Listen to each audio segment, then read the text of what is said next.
In a world brimming with untold stories, one young man's life is about to be This is Kenji, an ordinary guy living an ordinary life. Until one blinding flash of light changes everything, he awakens not in his familiar bedroom, but under a sky of swirling colors, surrounded by landscapes straight out of a dream.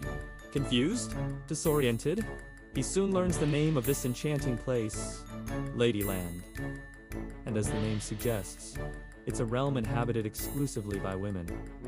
What's a guy like him doing here? He's about to find out, before Kenji can even process the vibrant flora and impossible architecture around him. He's escorted by stoic guards to a magnificent palace carved from living crystal. There, seated on a throne of woven moonlight, is the land's powerful and serene leader, Lyra. Her presence is overwhelming. A mixture of authority and ancient wisdom. She looks at him, not with hostility, but with a deep, unreadable curiosity. Kenji tries to ask where he is, how he got here, but his voice is lost in the sheer awe and confusion of the moment. He's a glitch in this perfect, female-centric world, and he has no idea why. Lyra raises a hand, and silence falls over the grand hall. She begins to speak, her voice like the chiming of bells, explaining a story passed down through generations. A prophecy, ancient and sacred, foretold a day of great peril, a creeping shadow that would threaten to consume their world. This same prophecy spoke of a savior, someone from beyond their reality, a man who would arrive when their need was greatest. As Lyra speaks, Kenji's world tilts on its axis. Him? A hero? It seems impossible. He's just a regular guy. But here, in a land without men, his very existence is an anomaly. A key that might just fit a lock no one else can open. With the weight of a prophecy on his shoulders, Kenji is given the freedom to explore Ladyland. It's a society unlike anything he could have imagined. Cities are built in harmony with nature, powered by a form of magic that feels as natural as breathing. He sees artisans weaving light into fabric, scholars studying the stars from floating observatories, and warriors training with a grace that resembles a dance. It's a world built on cooperation, community, and a deep respect for life. There's no conflict, no struggle for power, just a peaceful and prosperous civilization. Kenji feels like an outsider, yet he's treated with kindness and fascination. He learns their history, their customs, and begins to see the subtle strengths that define this incredible society. Just as Kenji starts to find his footing, the idyllic peace of Ladyland is shattered. The crisis foretold in the prophecy arrives. It's not a monstrous army or a physical invader, but something far more insidious. A strange, silent blight begins to spread, draining the magic from the land itself.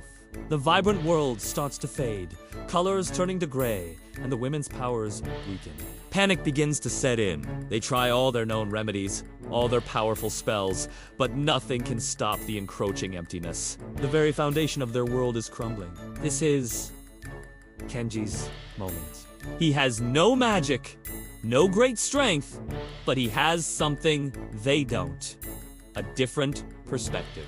Coming from a world of logic, science, and problem solving, he sees patterns, the women of Ladyland. So accustomed to their magical reality, overlooked. He notices that the blight avoids certain geological formations, that it reacts strangely to specific sound frequencies. He starts to think not like a magician, but like an engineer. Working alongside Lyra and the brightest minds of Ladyland, he combines his analytical approach with their deep understanding of the world's energies. He suggests building resonant chambers, creating harmonic frequencies, and rerouting natural energy flows in ways they had never considered. It's a desperate, unconventional plan. The climax is a breathtaking fusion of two worlds. As the women channel what little magic they have left, Kenji directs their efforts, guiding them through a complex sequence of actions based on his scientific theories. It's a symphony of logic and magic, a desperate gamble to reignite the heart of their world. For a moment, it seems to fail.